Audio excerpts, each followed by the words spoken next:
അധ്യായം 23.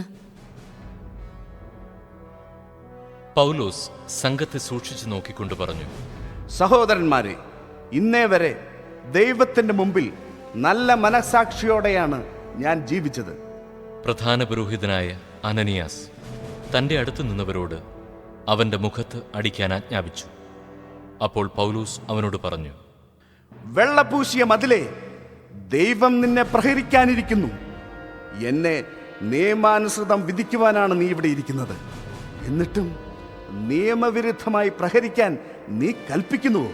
അടുത്തു നിന്നവർ ചോദിച്ചു, ദൈവത്തിന്റെ പ്രധാന പുരോഹിതനെ നീ അധിക്ഷേപിക്കുകയാണോ? പൗലോസ് പറഞ്ഞു, സഹോദരന്മാരെ, അവൻ പ്രധാന പുരോഹിതനാണെന്ന് ഞാൻ അറിഞ്ഞില്ല.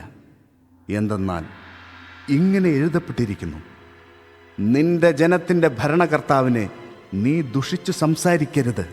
സംഘത്തിൽ ഒരു വിഭാഗം സദുക്കായരും മറ്റുള്ളവർ ഫരിസേയരുമാണെന്ന് മനസ്സിലാക്കിയ പൗലോസ് ഇങ്ങനെ വിളിച്ചു പറഞ്ഞു, സഹോദരന്മാരെ, ഞാനൊരു ഫരിസേയനും ഫരിസേയ പുത്രനുമാണ്.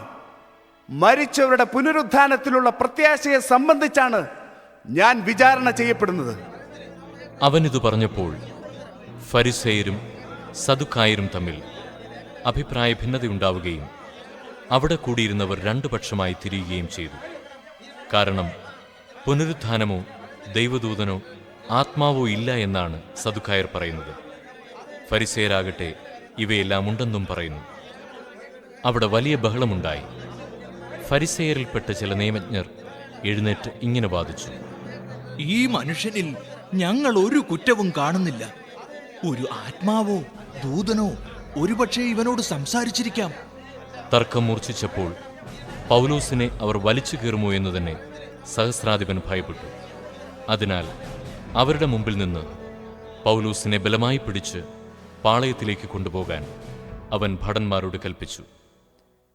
അടുത്ത രാത്രി കർത്താവ് അവന് പ്രത്യക്ഷപ്പെട്ടു പറഞ്ഞു, ധൈര്യമായിരിക്കുക.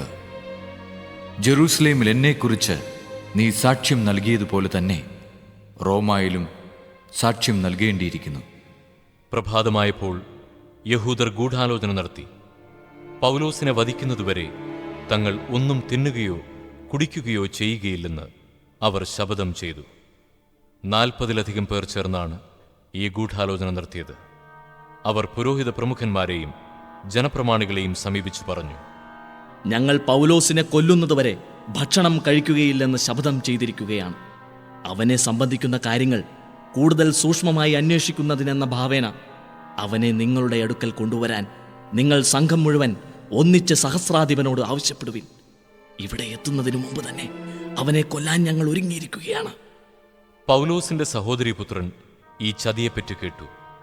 അവൻ പാളയത്തിൽ ചെന്ന് പൗലോസിനെ കണ്ട് വിവരമറിയിച്ചു. പൗലോസ് ഒരു ശതാധിപനെ വിളിച്ചു പറഞ്ഞു, ഈ യുവാവിനെ സഹസ്രാധിപന്റെ അടുക്കൽ കൊണ്ടുചെല്ലുക. അവന് എന്തോ പറയാനുണ്ട്. അതിനാൽ അവൻ അവനെ സഹസ്രാധിപന്റെ മുമ്പിൽ കൊണ്ടുചെന്ന് ഇപ്രകാരം ബോധിപ്പിച്ചു, തടവുകാരനായ പൗലോസ് എന്നെ വിളിച്ച് ഈ ചെറുപ്പക്കാരനെ നിന്റെ അടുക്കൽ കൊണ്ടുവരാൻ ആവശ്യപ്പെട്ടു. അവൻ എന്തോ പറയാനുണ്ട് പോലും. സഹസ്രാധിപൻ അവനെ കൈക്ക് പിടിച്ച് മാറ്റി നിർത്തി രഹസ്യമായി ചോദിച്ചു, എന്താണ് നിനക്ക് പറയാനുള്ളത്? അവൻ പറഞ്ഞു, യഹൂദന്മാർ പൗലോസിനെ കുറിച്ച് സൂക്ഷ്മമായി അന്വേഷിക്കാനെന്ന ഭാവേന അവനെ തങ്ങളുടെ ആലോചനാ സംഘത്തിലേക്ക് കൊണ്ടുപോകണമെന്ന് അങ്ങയോട് അപേക്ഷിക്കാൻ തീരുമാനിച്ചിരിക്കുകയാണ്. നീ അവർക്ക് വഴങ്ങരുത്. കാരണം അവരിൽ 40-ലേറെ പേർ പൗലോസിനെ വധിക്കാതെ ഭക്ഷിക്കുകയോ പാനം ചെയ്യുകയോ ഇല്ല എന്ന് വ്രതമെടുത്തുകൊണ്ട് അവനെ ആക്രമിക്കാൻ പതിയിരിക്കുന്നുണ്ട്. നിന്നിൽ നിന്ന് അനുവാദം ലഭിക്കുമെന്ന് പ്രതീക്ഷിച്ചുകൊണ്ട് അവർ ഒരുങ്ങിയിരിക്കുകയാണ്. ഈ കാര്യം നീ എന്നെ അറിയിച്ചുവെന്ന് ആരോടും പറയരുതെന്ന് നിർദ്ദേശിച്ച് സഹസ്രാധിപൻ അവനെ പറഞ്ഞയച്ചു. പിന്നെ അവൻ 2 ശതാധിപന്മാരെ വിളിച്ച് ആജ്ഞാപിച്ചു, രാത്രിയുടെ 3-ാം മണിക്കൂറിൽ കേസറിയ വരെ പോകാനായി 200 ഭടന്മാരെയും 70 കുതിരപ്പടയാളികളെയും 200 ശൂലധാരികളെയും ഒരുക്കി നിർത്തുക. പൗലോസിന് യാത്ര ചെയ്യാനുള്ള കുതിരകളെയും തയ്യാറാക്കുക. അവനെ ദേശാധിപതിയായ ഫെലിക്സിന്റെ അടുക്കൽ സുരക്ഷിതമായി എത്തിക്കണം.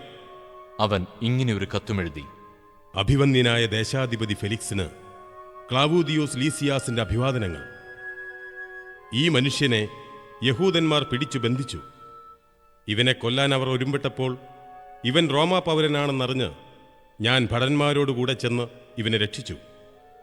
ഇവന്റെ മേലുള്ള ആരോപണം എന്താണെന്ന് സൂക്ഷ്മമായി അറിയണമെന്ന് ആഗ്രഹിച്ച് ഞാൻ ഇവനെ അവരുടെ ആലോചനാ സംഘത്തിൽ കൊണ്ടുചെന്നു. ഇവന്റെ പേരിലുള്ള ആരോപണം അവരുടെ നിയമങ്ങളെ സംബന്ധിക്കുന്ന പ്രശ്നങ്ങളെക്കുറിച്ചാണെന്ന് ഞാൻ മനസ്സിലാക്കി. എന്നാൽ വധമോ കാരാഗൃഹമോ അർഹിക്കുന്ന ഒരു ആരോപണവും ഉണ്ടായിരുന്നില്ല. ഇവനെതിരെ ഗൂഢാലോചന ഉണ്ടെന്നറിഞ്ഞ് ഉടൻ തന്നെ ഞാൻ നിന്റെ അടുക്കിലേക്ക് ഇവനെ അയക്കുകയാണ്. ഇവനെതിരായുള്ള ആരോപണങ്ങൾ നിന്റെ മുമ്പിൽ സമർപ്പിക്കാൻ പരാതിക്കാരോട് ഞാൻ ആവശ്യപ്പെട്ടിട്ടുണ്ട്. അങ്ങനെ കൽപ്പനയനുസരിച്ച് ഭടന്മാർ പൗലോസിനെ രാത്രി തന്നെ അന്തിപ്പാത്രീസിലേക്ക് കൊണ്ടുപോയി. പ്രഭാതമായപ്പോൾ അവനോടൊന്നിച്ചു പോകാൻ കുതിരപ്പടയാളികളെ നിയോഗിച്ചിട്ട് ഭടന്മാർ പാളയത്തിലേക്ക് മടങ്ങി. അവർ കേസറിയായിലെത്തി കത്ത് ദേശാധിപതിയെ ഏൽപ്പിക്കുകയും പൗലോസിനെ അവന്റെ മുമ്പിൽ കൊണ്ടുവരികയും ചെയ്തു. കത്ത് വായിച്ചതിനു ശേഷം അവൻ ഏത് പ്രവിശ്യയിൽപ്പെട്ടവനാണെന്ന് അവൻ ചോദിച്ചു. കിലിക്യക്കാരനാണെന്നറിഞ്ഞപ്പോൾ അവൻ പറഞ്ഞു, പരാതിക്കാർ വരുമ്പോൾ ഞാൻ നിന്നെ വിസ്തരിക്കാം. ഹേരോദേസിന്റെ പ്രത്തോറിയത്തിൽ അവനെ സൂക്ഷിക്കാൻ അവൻ ആജ്ഞാപിച്ചു.